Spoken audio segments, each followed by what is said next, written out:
Jazz, thanks for chatting to me ahead of our final game of the 2023 calendar year.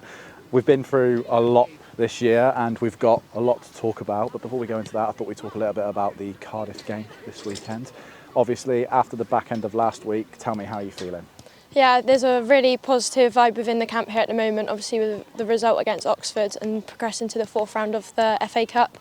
We're hoping that we can take that performance that we showed on Sunday into this weekend's game and hopefully be able to get the 3 points. Last time we spoke to you, it was towards the tail end of Chatham. Obviously that was a massive match for you and a massive match for the team.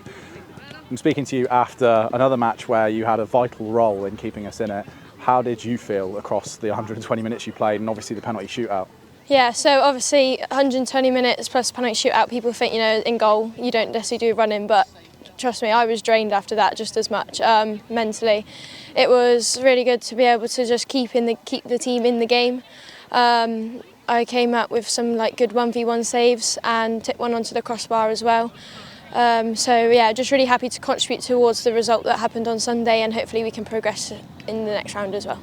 Moving away from FA Cup talk now back to league action. It's been a while since we played a league game and it's been a while since we last played Cardiff. What do you remember about that previous game against Cardiff in the League Cup? Yeah, so we went away to Cardiff and we started quite strong. We were 1-0 up at half time.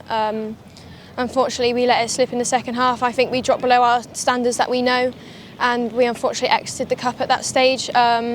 I think it was almost lucky to see it as a cup game and not a league game because of how close us and Cardiff are in the league and how important the points are to get. So we can just use that as a learning curve to be able to build upon that and hopefully get the win this weekend.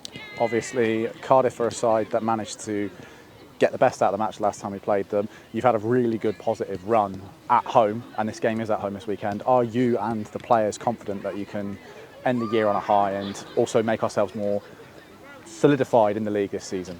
Most definitely, it's sort of the cliche 6-pointer this weekend, and so obviously we are looking to go get those 3 points.